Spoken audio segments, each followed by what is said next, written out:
Good morning, everyone. Glad to see you all are well and you've logged in just on time. I think we'll just give it another 3 minutes for other people to join in. But in the meantime, I would like to just hear from you, like a quick hello, your name and maybe the name of your organization and what you do, as you wait for the others to join in. So shall I start with Nania? Nania, are you there? You can unmute and say hello. Hello, everyone.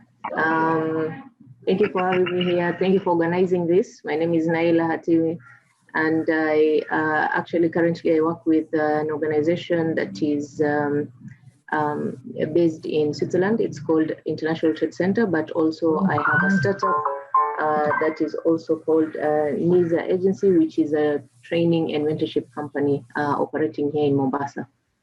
So that's wonderful. Yeah. I see a friend of mine. I just want to shout out to Maurice. I can see Maurice is online. Hello, Maurice. The others, hello to you too as well. Great. Hi, Naila. Hi. Wonderful.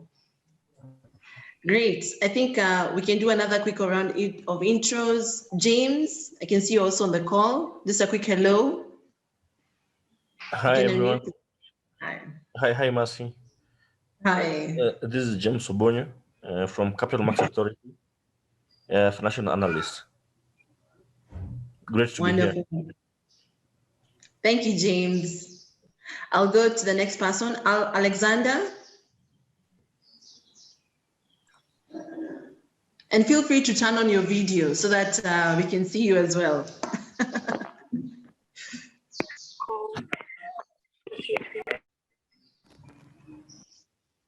Alexander, are you there? Okay, we can go to the next person. I can see Sharon. Sharon, Lituania, able to say hi? Hi, everyone. My name is Sharon Lituania. I work at IBM Research Africa as a research analyst. It's a great pleasure to meet you all and looking forward to interacting together in this session. Thanks. Thank you so much, Sharon. Happy to have you. We'll go to Caspar. Yeah, hi everyone. Pleasure to meet you. I'm Casper. I'm based in East Africa, investor, entrepreneur, lover of art, farming, and music. Thanks. Great, excited to join. Wonderful. Maybe we'll send us some tunes by the end of the session. Sure, no problem. All right, thank you. Next, we have Jonathan. Jonathan, you can unmute. Yeah. That's good. Good morning. I'm Jonathan Mwakijere. I work with AFRATI, African Advanced Level Telecommunication Institute. I'm in charge of training. We are into ICT and telecom training. So we train across the continent of Africa. Thank you. Wonderful. Happy to have you. Thank you. Next, we have Rachel Kirui.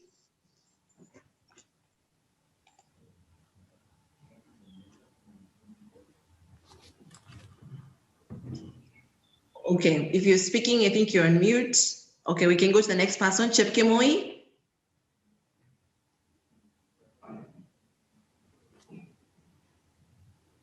Please feel free to unmute and say hello. Chepkemoi, if you're speaking, you're on mute. It's now the digital challenges of doing Zoom. All right, we can go to Albert. Okay. Hi, everyone. Hello. Hello, Albert. Hi, Morning. Everyone.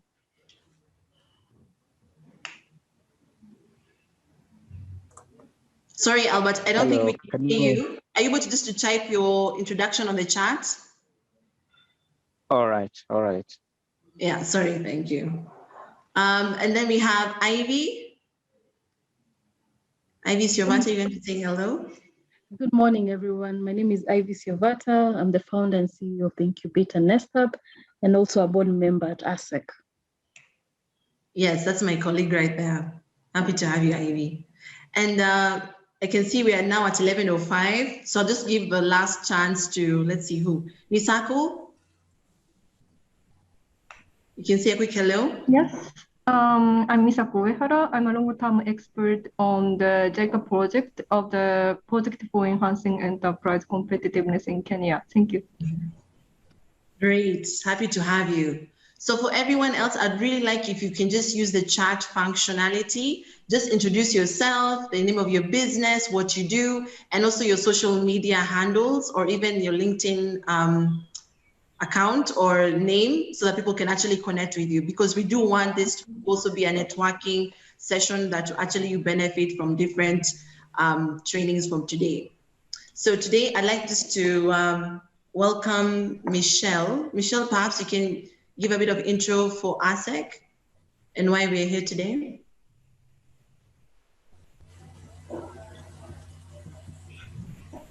Michelle, are you there? Okay, so I was waiting for her to come on. I would like to officially welcome you all to the ASEC webinar, which is about navigating the Kenyan regulatory environment. As you all know, starting a business in Kenya sometimes can be easy, but also you have to navigate the regulatory environment to ensure that you're compliant and you're following the right procedure to ensure that your business can grow and scale. Kindly please ensure you remain on mute during the session, and then we can have a session and a question and answer session later on. Great. So thank you so much for joining us this morning once again. My name is Mercy Kimalat. I am the ASEC Engagement Advisor.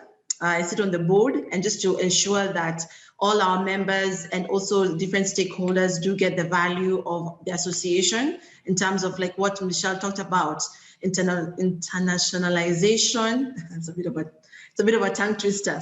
Internationalization, capacity building, and also just empowerment for the different entrepreneur support organizations that we help to really strengthen their value proposition and offering to the entrepreneurs. So today in this session, we have a diverse mix of audience. We have entrepreneurs, we have other incubators and hubs. We also have part of the government stakeholders on the call. So it's really beneficial to have all of you here. And the aim for this session is really to go through the recently launched regulatory toolkit that was funded by the UK Aid and the UK Tech Hub under the Ministry of East Africa, where now one of our partners, Vifa Consult, was the lead implementer. So today, without further ado, I'd just like to invite our lead facilitator for this session, Victor Agula. He is the Managing Director of Vifa Consult and was actually part and parcel of developing this Kenyan Regulatory Toolkit. It's a very important session where you really get to see how the Kenyan government has really tried to simplify the regulatory framework so that every SME and startup would make it easier for them just to start, launch, and scale their business. So over to you, Victor. Thank you very much, Mercy, and good morning, everyone. I hope and trust that you are all well and safe, especially during this difficult season of COVID-19. My name is Victor Otieno. I run a company called Vifa Consult. So basically, Vifa Consult is a startup and SME research and consultancy based here in Nairobi, Kenya.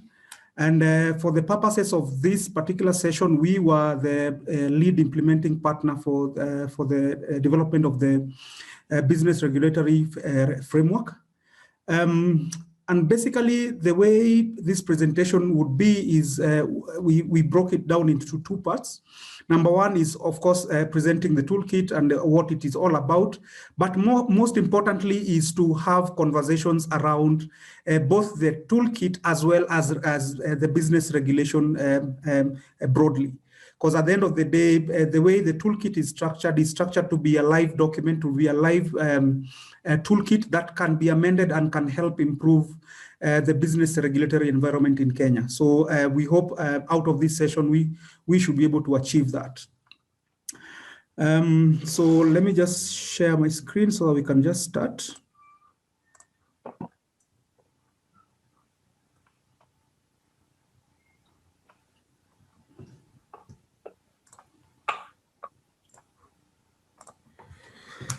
So yeah, so these are the lead partners. So the project is headed by the Ministry of East African Community and Regional Development, and was supported by UK Tech Hub and UK Aid, and as well as VIFA being the implementing partner. So even as we start, my presentation is in 3 parts. Number 1 is to ask the question or to answer the question of why, or to ask the question is how is the intervention solving whatever problem that is there? Is there an existing problem around regulation, licensing, etc.? So we should be able to address that first question. The second question that we are going to look at is to look at the methodology or the approach that we took to address the problem or the challenge around regulation. And the last bit would be around, just having a look and feel of what the toolkit is all about. So even as we start, the first question that any problem solver would ask is, what is the challenge that you want to address? And for this instance, the users or the people that actually are the end users of the toolkit would be entrepreneurs and SMEs. So the question is, what are the challenges around maybe regulation or generally that SMEs face? So of course, this led us to the Kenya National Bureau of Statistics, which is the national body that aggregates different data around the economy. And one of the things we've seen is we have around 7.5 million SMEs in Kenya. This is according to the KNBS report in 2016. Out of the 7.5 million are informal. This is around 79%. Of course, the informality presents a challenge to policymakers because of lack of data, but that's a conversation for another day. And out of the 7.5 million SMEs, we have around 70% of them closing down within the first 3 years. So again, this is a reference. This is based on Kenya National Bureau of Statistics data 2016. So of course, then why the question would, the next question would be, why is it that we have such a high mortality rate for SMEs? So the same report offers the solution, or gives the factors or the variables that lead to this high mortality rate. And so we have a couple of reasons why businesses close within the first 3 years. So of course we have issues to do with financing. We have issues to do with information, etc. But you'll notice that legal problems or regulation features as one of the factors that lead to business closure. Again, referencing the same report in terms of challenges that impede growth. So we have, of course, a variety or a cocktail of challenges. But again, if you'll notice that regulation features both as a factor that leads to closure of business, as well as a factor that impedes growth. So that this basically gives context as to why we focused on regulation. Of course, if you're looking at SME challenges in Kenya, they are very broad and there are so many, you can't be able to address all of them. So for this instance, these two gave us the foundation for the regulatory toolkit. So of course, even as we're talking about regulation, it's good to recognize that there is tremendous reforms that have taken place in the last decade in terms of improving the regulatory environment of SMEs and the private sector generally. And of course, the toolkit or the initiative is founded is founded on the current reforms that have already taken place. And of course, this is headed by the Ministry of East Africa Community and Regional Development under the Ease of Doing Business Secretariat.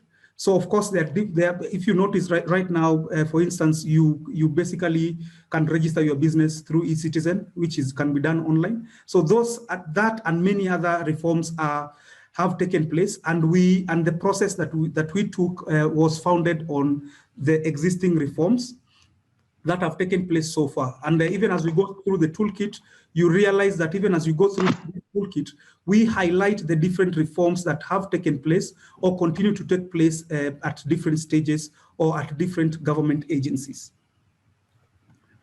Having said, looked at the challenge that there is, the Ministry of ESC, together with UK Tech Hub, came up with a concept around the same, and we were fortunate enough to be selected as the implementing partner. So the toolkit, the output of this toolkit, or the outcome of this toolkit, was very simple. Three things. Number one was to be able to help SMEs and entrepreneurs engage with the regulatory environment. If you notice right now, regulation and the different agencies and regulators that are required for you to run your business are all over. You would find you need to go to visit almost 3, 4, 5, 6, 7 different websites for you to be able to get the information you need to be able to register and be able to comply. So the access to information around regulation was very important, and not only access, but ability of entrepreneurs to engage and understand in a very simple way was one of the major outcomes that we wanted to achieve out of this. Of course, even as we did that, we needed to develop a feedback mechanism to ensure that even as you interact with the toolkit, even as you're looking at the different regulators, we can give you access to, we can give you an opportunity to give feedback that can be able to improve the entire process in terms of the toolkit, but as well as giving feedback to the different regulatory bodies that are there. So we've defined the problem in terms of regulation. The next question would be, how do you develop a toolkit that is easily accessible and is not complex as is the current environment? So we went through a 6-stage process, as you can see on your screen. The first port of call was to basically try to aggregate all government ministries into a single page. And even as we do that, we ensure that all the relevant regulators or agencies within each ministry are collated within the ministry. So I'll give you an example. For example, if you want to start a clinic, or a medical clinic, the first place you would go actually would be, of course, eCitizen. Then you would go to the Ministry of Health website. Unfortunately, you might not be able to get the requirements or the compliance requirements that would be required for you to open a clinic at the website, because the agency that is involved in licensing that has a separate website that is not linked to the Ministry of Health. So what we did is we gave a list. We drew up the list of all ministries and ensured that we were able to link them to the mother ministry, so that at least you can get what we are calling a global map of all government ministries. But even as we did that, we were cognizant of the fact that we needed to ensure that these regulatory bodies are structured in a manner that can be consumed by the end user, or for this instance is the SME. And we had, of course, to scour around in terms of developing or getting an appropriate theory or school of thought that can be able to address that. And I'm sure most of you are very conversant with the theory of jobs to be done. Or if not, then you are familiar with sorry for being too academic. But there is also the theory of user-centered design.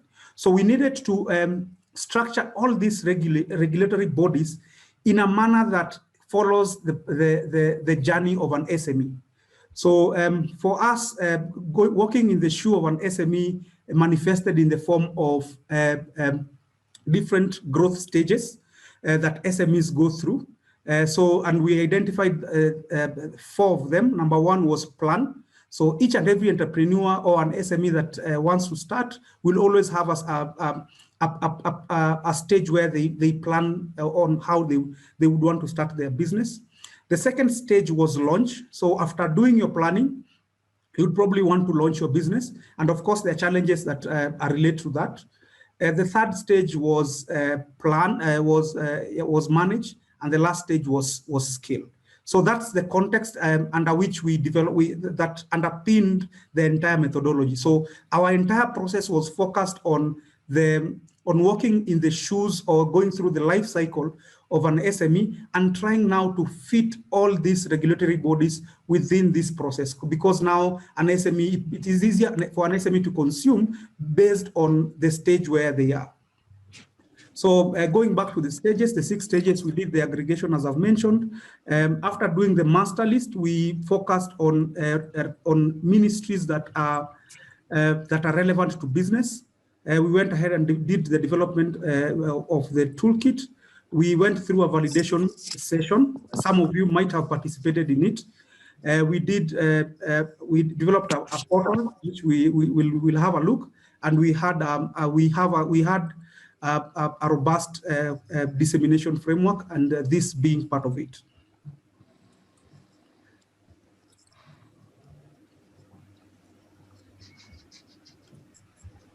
Yeah, so let me also mention again, even as we were going through, as you are aggregating the different agencies and regulatory bodies within each ministry, and trying to mirror that with the different stages that SMEs were going through, we realize, or you also realize, that even within each stage, SMEs face different challenges.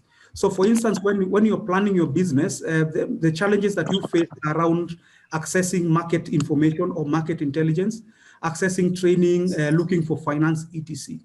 Even as you go to launch, the challenges that you face differ, in the sense that the question you're asking yourself, how do I register a company? If I'm in agriculture, or if I'm in a specific sector, what are the requirements that are needed for me to be able to comply and register my business generally, but also as well as a specific sector? That goes as well to manage your business, where you're doing your normal operations. You're dealing with KRA. You want to pay your taxes. You're dealing with intellectual property. You are looking at dealing with county governments, depending with the sector that you are in. And even as you scale, the problem or the challenge that you face is different.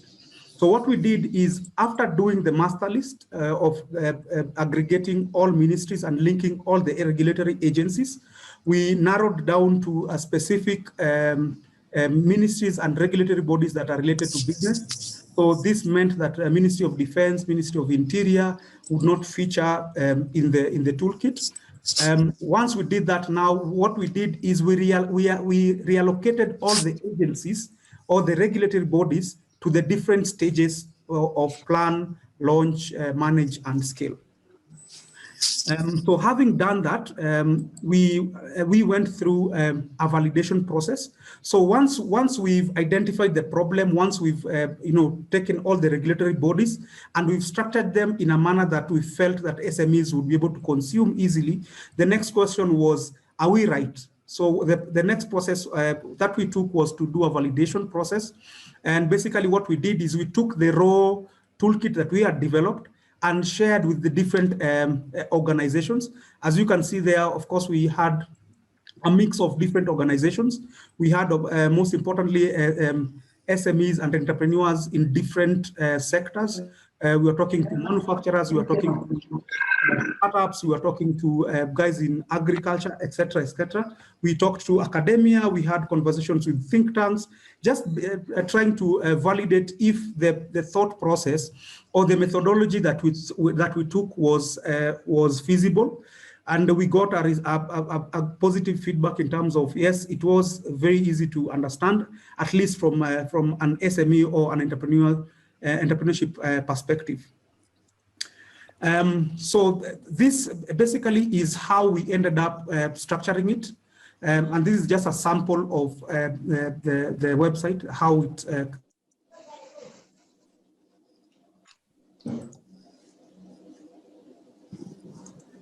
so you have you plan your business. So if you're planning your business, what are the regulators or who are the support agencies that you need at that particular stage? As you move, you go to launch, you go to manage, and you go to scale. So that's how we ended up structuring it. As even what we were doing the validation, one of the things that came out was we needed to go deeper in terms of having an app of some sort where you can be able to calculate, just say, my name is Victor, do your registration, and get all your licenses and pay at a go. But of course, this, I must mention, was a pilot. So of course, conversations are ongoing in terms of how can we be able to ensure or to improve the process that we've already built on. So that is a conversation that that is ongoing. The website, again, is arranged based on the life cycle of a business. As we mentioned, plan, launch, manage, and scale. And even as we did that, we realized that it's one thing to have a good toolkit, is another to position it in a manner that can make it be easily accessible and consumed. So based on that, we came up with a three-pronged approach in terms of disseminating the information about the toolkit. Number one,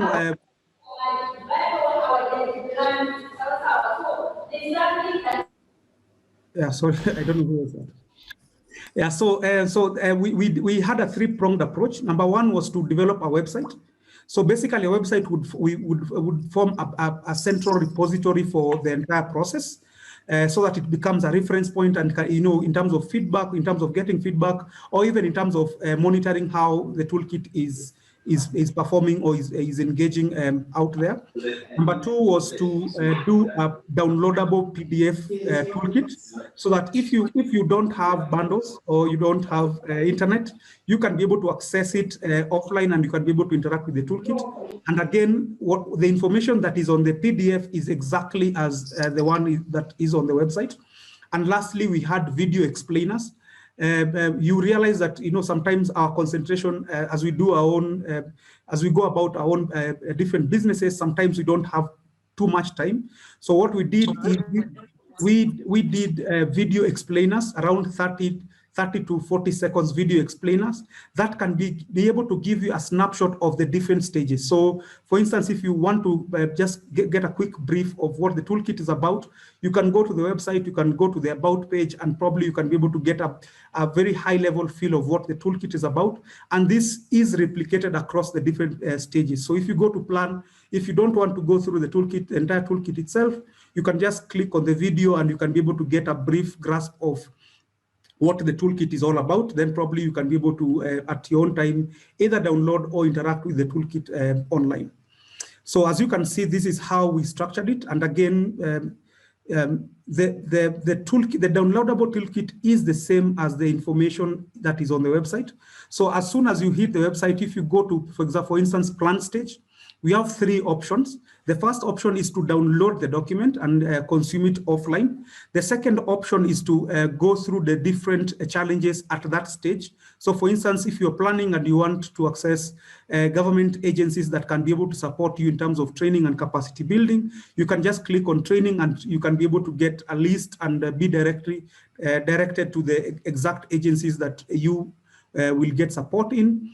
Of course, if you want market information, IP, research, and other support agencies, you can be able to do that.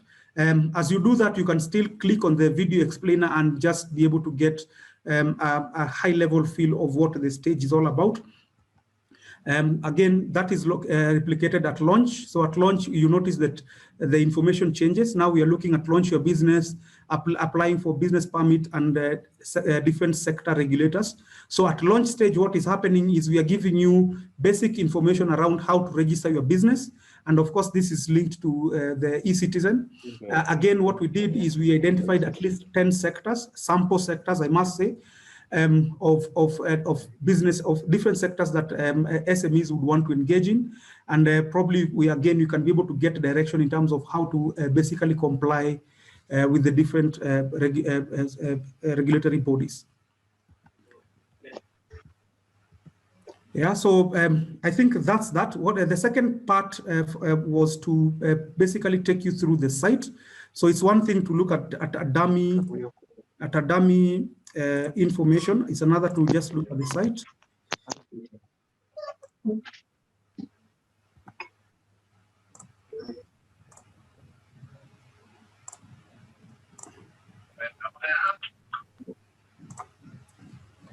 So basically, this is how the website is structured as we've seen. So the first point of call would be about. And I can just play the video around introduction, maybe for your own appreciation. As an entrepreneur, you face numerous challenges, one being navigating the business regulatory environment as your business grows. Many small-scale entrepreneurs, such as yourself, with limited capacity and resources, are caught unaware by regulatory requirements. The Kenyan government continues to spearhead reforms that directly improve processes and costs associated with a broad range of business-related measures, such as company registration, construction permits, property transfers, commercial litigation, the insolvency framework, amongst others. The Kenyan government has done this through collaboration with the private sector, through continuous identification and implementation of cross-cutting reforms to improve the business regulatory environment on the platform of the ease of doing business reforms. Taking this into consideration, the Ministry of East Africa Community and Regional Development, supported by the UK Kenya Tech Hub and its partners, have developed a regulatory guide for doing business that will solve these challenges by providing a platform that will help you easily engage and understand the Kenyan regulatory environment in an easy and accessible manner. Establish and grow your business in the Kenyan market and assist in refining Kenya's business regulatory environment through feedback. This toolkit is freely available to you as an entrepreneur in Kenya and is structured in an easy-to-understand manner to enable you to get the information you need around business regulatory requirements in one place. To learn more and access this toolkit, visit www.kenyabusinessregulatoryguide.com, an initiative of the Government of Kenya supported by the UK Kenya Tech Hub.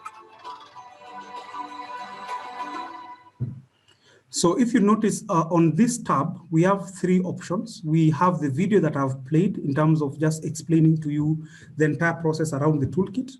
We have the about or a narrative around the same. But of course, the narrative is a bit more detailed in terms of explaining even the different sectors that are involved, and also explaining that this process is founded on government reforms that are currently being spearheaded under the Ease of Doing Business under the Ministry of EAC and Regional Development, as well as highlighting the 10 sectors that that were highlighted as sample for this project. So the sectors were agriculture, education, energy, health, manufacturing, tourism, ICT, finance, export, and construction. So this is a sample of sectors that we wanted to use. Of course, maybe even as we move forward, we should be able to have all sectors and the different regulatory bodies that are there. Also, note that on the about page, we've also given you the downloadable version of the latest Ease of Doing Business milestone, so that you can be able to look at the broader business regulatory reforms that have taken place. We've tried to highlight the different snippets of regulatory improvements that have taken place at each stage. So, for instance, if you go to a managed stage, we have issues around dispute resolution. Currently, there are reforms that have taken place at dispute resolution in terms of a small claims court. So basically what happens is you can be able to file your complaint if you have a dispute with a different entrepreneur or different stakeholder. You can be able to file your case as long as it's less than $1 million, and that should go through a very an easier process rather than going through your normal legal approach that you go through the courts. So we've tried to highlight the different reforms at each stage. So maybe I can take us through one stage, maybe launch, just for the sake of really appreciating the depth of the toolkit. So as if you're for instance, you wanted to launch your business, you would land at launch stage. And at launch stage, we've given you we've started with basics in terms of what is the process of, how does the process start? So you need to register a company, and the reforms that are currently in place is that you don't have to register as sole proprietor. The Company Act, as is currently, allows for you to register a company as a single person. So you don't have to open a sole proprietorship, and of course the cost of registering has been significantly waived. I think it's around 10,000 shillings. Of course, the cost is still debatable in terms of affordability, but at least if you look at where we've come from, that is a significant improvement. We give you the basics around registration, what is a company, and we've gone to the extent of explaining the different forms of businesses, what are the requirements for you to register a company, and this is information that you get before you can actually register your business, so that by the time you're registering your business, you've prepared, you know exactly what to expect, you know how much it would cost, you know the kind of documentations that are required, so that by the time you're going to register your business on eCitizen, you're more or less prepared to in terms of what to expect. We've gone to the extent of even explaining to you how to even name your company, so that you don't just go there and start giving names that maybe are not working, and of course you become frustrated. So we've given you guidance in terms of how what are the do's and don'ts of registering your business. The last tab is around registration of local companies by foreigners. One thing we also realize is that people who are doing business in Kenya are not 100% local residents. So we've given the option or information around, if you are a foreigner and you want to start a business in Kenya, what are the special requirements that are required for that. As you do that, of course, now we've gone ahead to the next step after registering your business. And because right now, your NSSF, your KRA, all that is done at eCitizen. So the next license that you would require when you're launching would be application of a business permit. Again, what we've done is we've highlighted the reforms that have taken place around business registration. So we've highlighted the waivers that have been put by government. We've highlighted, the different requirements that you need for registering your, getting a business permit. And we've given you a sample. And we have a tick box or a checklist that you can use before you can actually go to register. So again, it's preparing you so that we manage your expectation, or you know what to expect when you actually go to do your permit.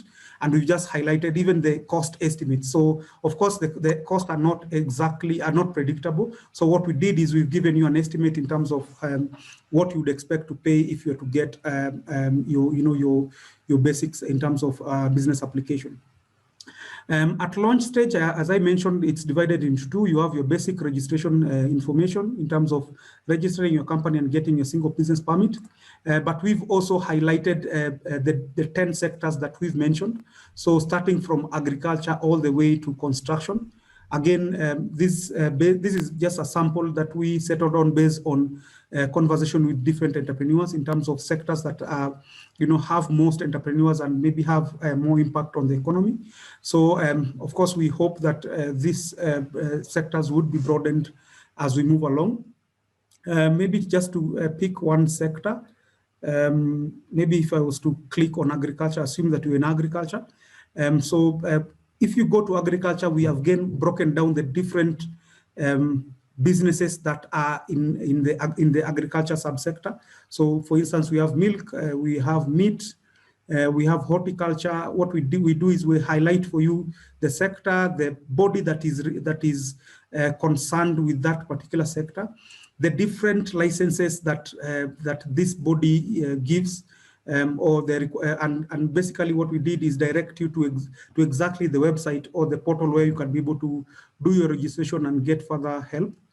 Again, you see tea, and again, if you see both tea and coffee, there are current reforms that are taking place. So currently what is happening in the tea sector is, it was under the Ministry of Agriculture, the agency called FAA, Agricultural Federation, I think, Authority, and it has different directorates. So what is happening with tea and coffee is currently government is trying to reform that and revert, instead of having a coffee directorate, is to have a coffee board.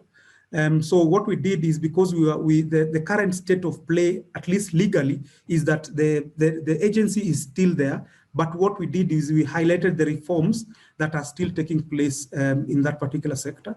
So whichever sector that you are in, you can be able to get help in terms of direction, in terms of whichever agency or regulator that would be able to help you. The last thing which I think I'll highlight before I open it up for discussion would be counties. So as we are doing our validation conversation, one of the thorny issues that came out was around dealing with counties. So number one is dealing with counties is a bit chaotic, just for lack of a better word, in the sense that you find that, for instance, maybe just as an example, if you are in the business of quarry, of maybe either transporting quarry dust or selling quarry dust or anything to do with quarry products, so these are stone, ballast, sand, quarry chips, maram, etc. And you are to move, and you wanted to move this product from Kajiado to Nairobi and finally maybe to Kiambu. What would happen is you'll be charged cess in all the 3 counties, and even as your charge cess, it is calculated using 3 different formulas. So of course you can see that is a challenge that of course is not directly will not be directly addressed by the toolkit, but of course conversations need to happen on how we can be able to harmonize or calculate cess across the different counties, so that counties are not competing against each other, but they are working together for the benefit of ensuring that SMEs or entrepreneurs are competitive globally. So of course, that's one of the recommendations that we gave. Even as we did this, we gave estimates of how cess is calculated. As you can see, for example, in this sample of 4 counties of Embu, Nakuru, Kiambu, and Kisii, you can see already cess in Embu is calculated at 100 to 1,200 per ton. If you move to Nakuru, it's 1% of gross turnover.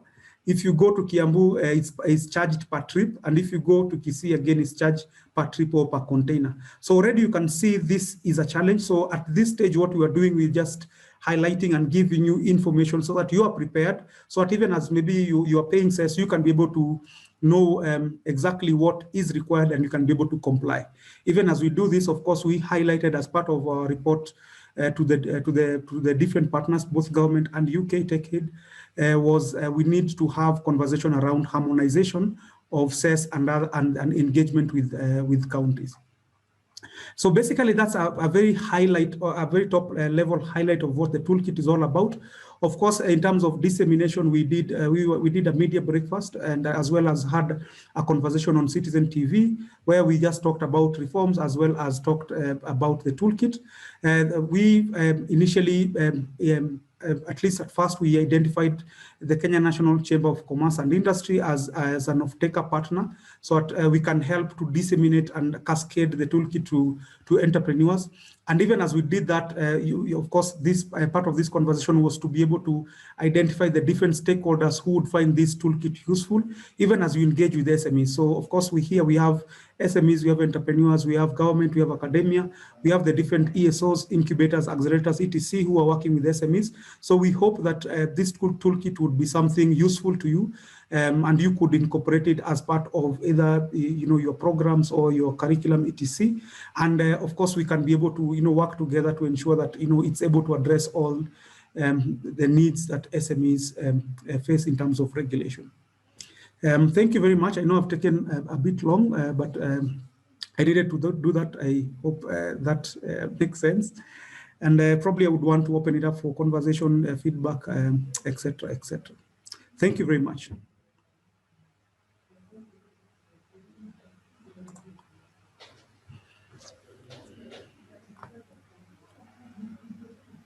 Great. Thank you so much, Victor. I think you've...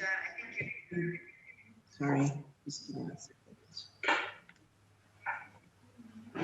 You really expanded on the different sectors of the toolkit, the different sections of the toolkit.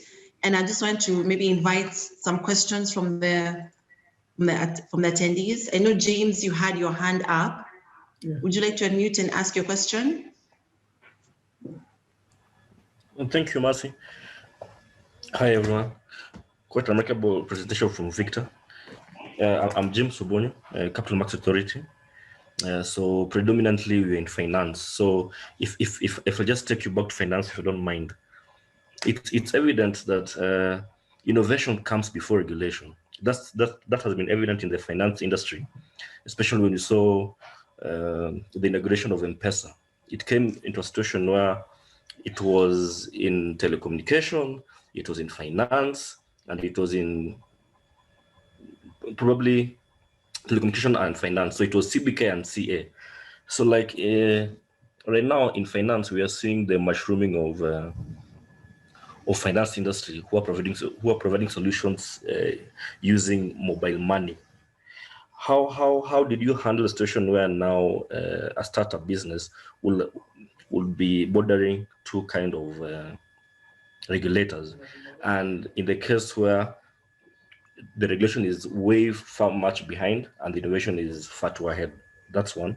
And then the other question would be, it's evident when a business is starting up, the regulation part usually needs a lawyer. So is this toolkit replacing lawyers, or rather still lawyers are more important and at some point they'll need to be engaged? Thank you. Thank you very much, James. I don't know, should we wait or should I address that one? I think you can start with that one as we wait for questions on the chat.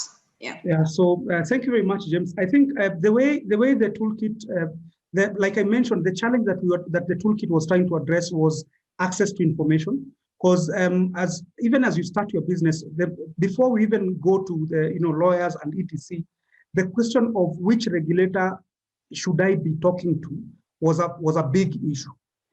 So the toolkit, number one, focused on just trying to aggregate all information into one space. That's number one. Number two is what we did is we mirrored regulation as is.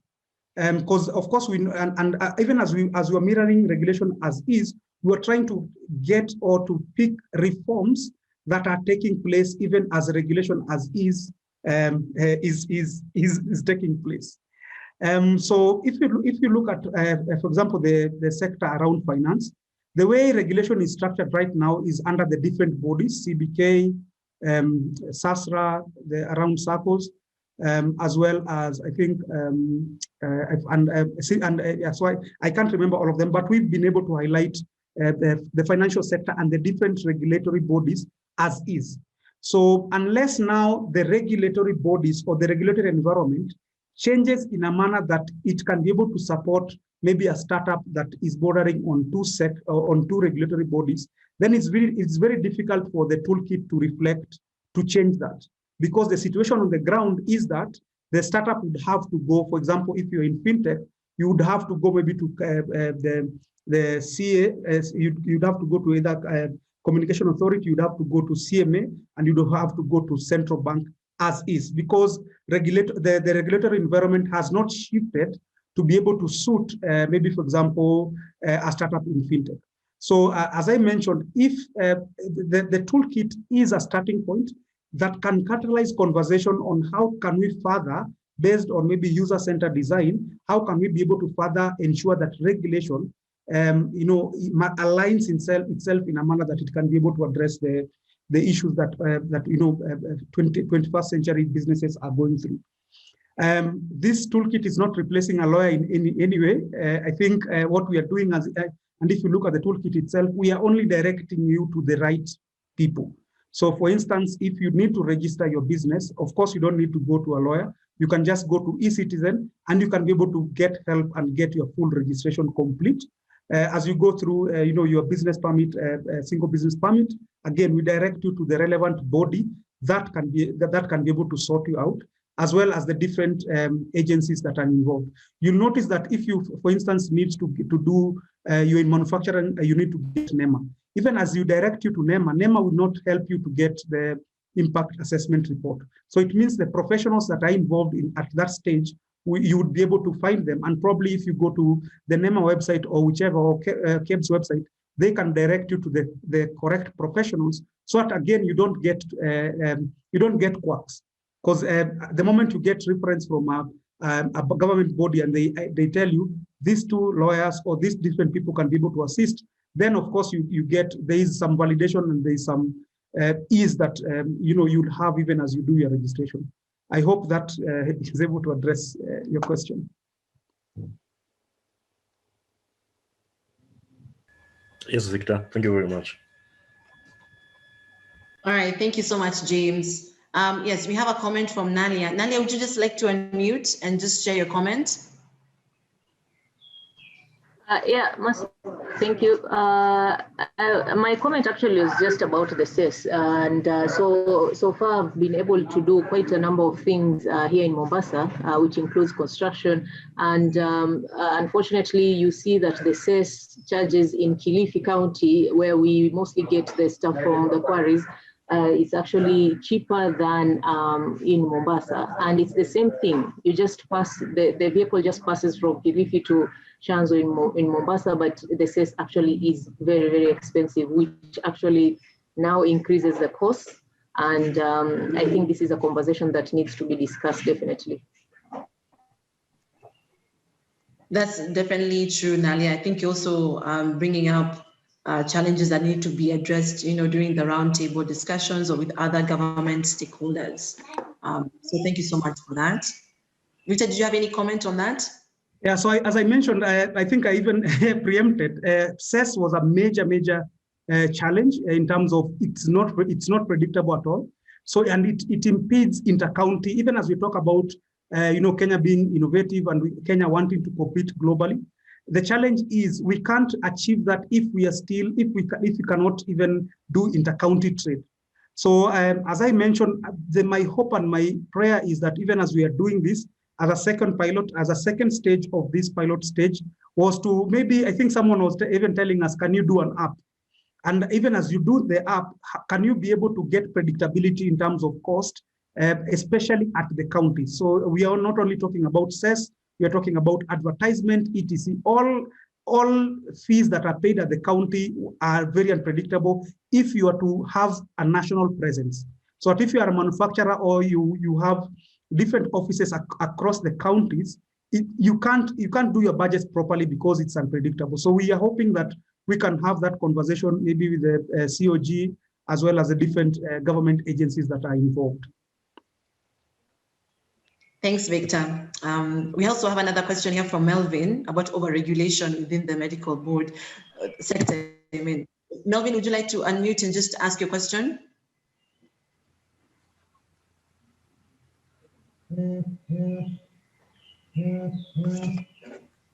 Melvin, in case you're speaking, you are on mute. But okay, I can read the yeah. Can you hear me? Yes. Victor, thank you very much for your presentation. My interest is in the dental field, where we have so many regulatory bodies. And in your opinion, are these is this a field in the health sector which is over-regulated? Yeah, so Melvin, thank you very much. Yeah, so I agree.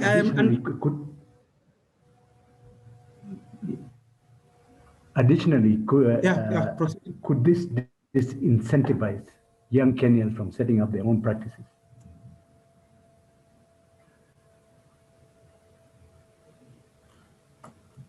Yeah, so thank you very much, Melvin. I think the scientific field and as well as I think. Victor, sorry, I think you may have to repeat. We lost you a bit. It's not a question of, sorry. But yeah, we lost you. Yeah, you just have to repeat your entire answer. Yeah. Yeah, no, it's technology. Yeah, so what I'm saying is sometimes it's not that it is over-regulated. I think it's a question, sometimes it's a question, and this might not cut across all sectors. It could be that the way the bodies are structured, they're not structured in a manner that they can be able to give better service. Yeah, so like I said, doing business registration was a complex process, but through technology, through eCitizen, that complex process has been made that the complexity is at the back end. From the front end, you can be able to just get 1, 2, 3 steps. So I think even for the medical sector, specifically dental, it could be that we just need to apply technology in a manner that the SME does not have to go, or the entrepreneur does not have to jump rivers and mountains to be able to get their registration. So hopefully, as I mentioned, we hope that we can be able to apply technology and have this deployed in the different regulatory bodies and see if that can be able to efficiently improve the experience that the entrepreneur or the user has with whichever regulatory body.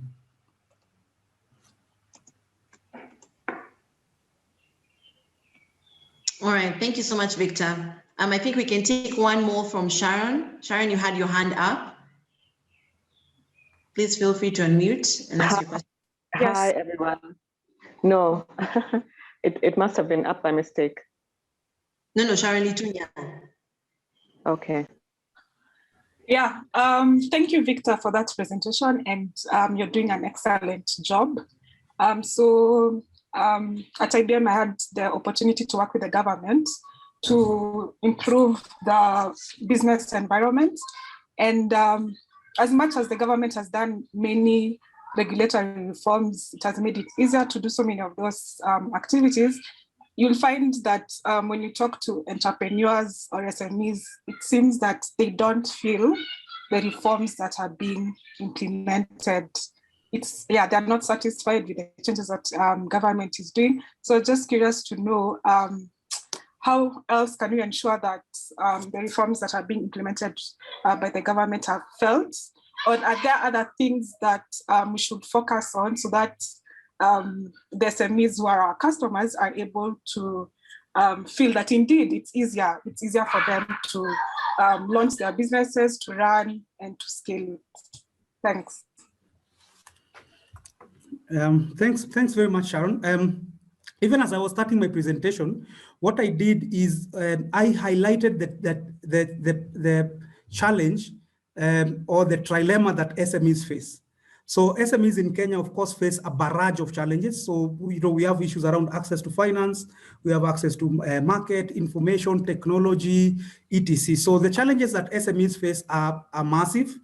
And I think the approach, and of course I'm not a government spokesman, is to just be able to try to look at the challenge, to address the challenges that would have the biggest impact. Number one, in terms of being able to attract enough capital into the country, because even if you are to address some of these issues, without enough capital flowing into the country, then it means that SMEs might continue to have challenges. And we've seen other countries, Vietnam, China, India, etc., focus on trying to drive foreign direct investment, and with the hope that there would be a trickle-down effect of the capital and the technology that ensues with foreign firms coming to Kenya to SMEs directly. And I think you've seen, government setting up special economic zones. Of course, this is trying to mirror what is happening in Vietnam and India, China, etc., just to be able to bring in foreign direct investment and try to catalyze an ecosystem of sorts. So I'm not very sure the best approach in terms of choosing which reforms to focus on. But I think, like I mentioned, if you look at the Ease of Doing Milestone report that was released in November last year, it highlights some of the reforms that have taken place.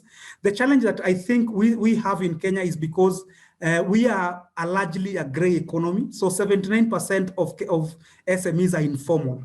So with that in mind, it means that even if you are to do major reforms around the SME space, it will only be felt by 21% of around 2 million of a population out of a population of 7 million or 7.5 million. So I think that's where I see the challenge. So maybe if we could help as ESOs, help our SMEs to move or to shift towards business models that are sustainable, that are more formal, that are scalable, then probably we should be able to see the direct effect in terms of the reforms and the reforms directly impacting SME operations. Maybe it might not be the best approach, but that's how I would look at it. Thank you. Thank you, Victor. I think you brought out a very key point of the informality of the different SMEs. I mean, I think we always struggle with getting data of the Kenyan SME landscape. And so I think having businesses being registered and begin interacting with the different institutions, we can now begin collecting data that we can definitely use in-house. Yes, thank you, Victor, for sharing your email on the chat. I just want to add a final maybe question is organizations actually participate in building the toolkit or adding feedback or sharing the perspectives? How can we also enrich the toolkit? Is there a phase 2 of this, or? Yeah, so of course we were the implementing partner, so we were not the ones funding this project. So we just helped to conceptualize and to implement this particular project. Of course, I think maybe Shina would have been best to answer this in terms of, because they are the funders of this project. But I know there are conversations around, making it bigger and trying to, do a phase 2 that would make more sense. For now, what I know is, because we still are handling this particular project, is even as you implement or have conversations with real SMEs, they would be able to give you feedback by saying this doesn't work. This, like I said, CES was an issue. KEBS was also another body that needed, reforms. And when we get those, we just note down and forward them to the Ministry of East Africa Community and Regional Development, so that it forms part of the ease of doing business reforms that they can be able to pick it up and maybe hopefully make those changes. Wonderful. Thank you so much, Victor. Yes, and I think it's something that's going to be ongoing, but I think we're definitely at the right place where we actually have a database, a toolkit. Yes, thank you for muting. We have a database or a very clear laid out toolkit that can actually help every business at different stages, from the planning to launching, to managing, and also to scaling. So please, I've shared the link on the chat, but we'll definitely do a follow-up email to all of you, plus the recording for the session. And I think, Victor, we can also share the presentation that you just shared, but you can always get the information from the website. Yes, I'd just like to give one of my board members, Ivy, perhaps you can just do a closing remarks. And as you're preparing for that, Ivy, Michelle, kindly share the feedback form on the chat. We'd really like just to get your feedback on how the session was. We'll definitely continue curating such webinars where we can definitely disseminate critical information to help you in your organization, or also supporting entrepreneurs. Yes, Ivy?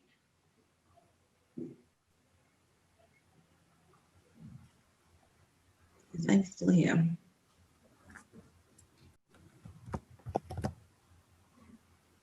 Or Grace? Grace, are you around?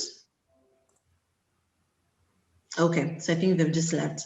Okay, so on behalf of ASEC, the Association of Startup and SME Enablers of Kenya, we really thank you so much for taking your time to be with us. We apologize, we are 5 minutes over time, but we really do appreciate you staying till the end. We also want to thank Victor from Vifa Consult for volunteering your time just to be a change maker, I would say, in sharing this toolkit. And also, of course, we have to thank the partners behind development of the toolkit, the UK Aid, UK Tech Hub, and of course, the Ministry of East Africa and Commerce. So thank you so much, everyone. And of course, to all of you, have a wonderful afternoon. And thank you so much. And we'll see you in the next event. We'll leave the chat open for the next 5 minutes, just in case you want to shout out to someone or give any feedback to Victor. Victor, thank you so much. Yeah. I feel like you just did a whole PhD within 1 hour, within 40 minutes. I'm telling you, sometimes you talk, sometimes you have 10 minutes to give something. I'm so used to just rushing through. Great. Yes, so for those who are still on the call, Michelle has just shared the link for feedback. If you can just take a few minutes, we'd really love to hear your feedback for the session. Yeah. And for those who are still on the call, I think you can maybe unmute. I think you have a few minutes just to say hi before you jump for your next meeting. Yeah, so Jonathan says, thank you, excellent presentation. The toolkit is excellent. Hi, Mercy. Hi, Mercy. Hi, James. Can I just speak to Victor? Victor, let me ask you. Yeah. For Capital Markets Authority, there was the inception of the sandbox. Did you come across it by any chance? Yeah. So, but sandbox, we saw sandbox both for CMA, but as well as I think IRA also has something very similar, but it's not directly related to regulation. You get? Yes. So we can, if need be, if there's an angle to it, we can highlight, especially for the financial sector, that this is an area that you might want to look at. Because, you know, like for the sandbox, the main idea behind it was, like I said, innovation comes faster than regulation. Most of our regulations date back to 2010. While let's say like Forex is something that has mushroomed in the past 2 years. But then now there's no regulation to cover that kind of business, you see. So the sandbox was created to actually invite innovators who have a business idea, who'd want to work on it, and then just to be on the right side of the law, come to the regulator, and then they'll encompass you, they'll house you, they'll guide you. So by the time you're launching your product, there is more of like direction, and probably you see, at the end of the day, you might not want to be on the wrong side of the law. So just to help them grow. And then with that time too, it informs the authority on like what are the new things that are coming in the market. And then with that now, it goes back and reviews its regulation. That's the whole point about it. Actually, what I need, because I just looked at the website. Yeah. We actually highlighted the sandbox. If you look at the specific regulation. For finance, Finance. So we broke down into the different bodies. Yeah, I can see. So under capital markets. Yes. We highlighted. Okay. Thank you. I was wondering. Yeah. So I think this is impressive. This is impressive, by the way. This is very impressive. Yeah, asante. So hopefully, if you can cooperate in some way, you know, I think the idea is to share it as much as possible. And just to ensure that whichever aspect that makes sense is incorporated in a manner that can be able to help whichever entrepreneur. Because sometimes it's so sad that people don't know that they don't know. So even there's one point you made where now you had to go to the grassroots and make them understand that this is something you need to know if you're starting a business. Nice work. Yeah, so like I mentioned, I think I must emphasize, if it's something, like, for example, if it's something, because again, what we are looking for is credibility, and that's why we partnered with, of course, you see the ministry is coming out very strongly, as well as Kenya National Innovation Agency. So CMA is also also a partner that maybe would want to come in as a partner. Yeah, definitely. So that conversation, I think, we can continue to have. No problem, Victor. Good job. No worries. Asante sana, James. Thank you so much, James. Nice work, Victor. Before I leave, I think that was good. This is Rachel. Asante sana. Keep it up. And I hope you have more of such education forums. I hope you'd organize for more of this. That is a ball. Too short. Yeah, this is ASEC. Now that you should direct to ASEC. That's okay, Rachel. Yes. SME. Okay. Yeah. Okay, nice. I know the time ran very fast, actually. Yeah. So I would propose maybe you could have a session and bring Kippy. The intellectual, whatever, and you take us through the processes of applying for, various copyrights or whatever. Or you have a session where now you will tackle that, because the 1 hour is seemingly pretty short to cover everything. Yeah, I agree. Marcy? Yeah. That's okay. Michelle. Yeah, I think it was more of just an awareness session, first of all, about the toolkit, so that actually you know about it, and then now you actually have a chance to go through and really even come up with questions before the session. So I think we can definitely have another session where we look at the different components, especially on IP. I know that's quite touchy. And I've just shared on the link, also on the toolkit, they actually do talk about the IP. I've gone through the entire toolkit. I did it the day it was launched. Fantastic. The entire of it. Yeah. So I saw information around that. Yeah. So I think one of the things that I think I must mention is, even as we are doing the toolkit, of course, there within the regulatory bodies there are still challenges, and IP is one of them. CES was one of them. KEBS was also another. Yes. So Yes. I'm hoping that even as we push the toolkit, we can start having those conversations, not in terms of, because I think as James had mentioned, some of the regulatory bodies are a bit behind in terms of, in terms of the people that they should regulate. And I think such initiatives are the things that would poke them and push them to have, for us to have reforms or improvements around such bodies. So I'm hopeful that, as we go along, we should be able to pick one or two bodies and try to, improve the processes around that. Okay. All right. Yeah. Thank you, Victor. Thanks, Anna. And Mercy. Thank you so much, everyone. It's really great to see you guys still hanging on to the call. That means really you got value from the session.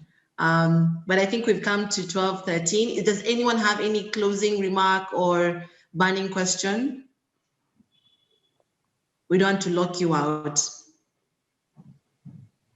Yeah, but you can email me. I've put my email there, so in case of any other conversation, we can still take it up. Yeah, great.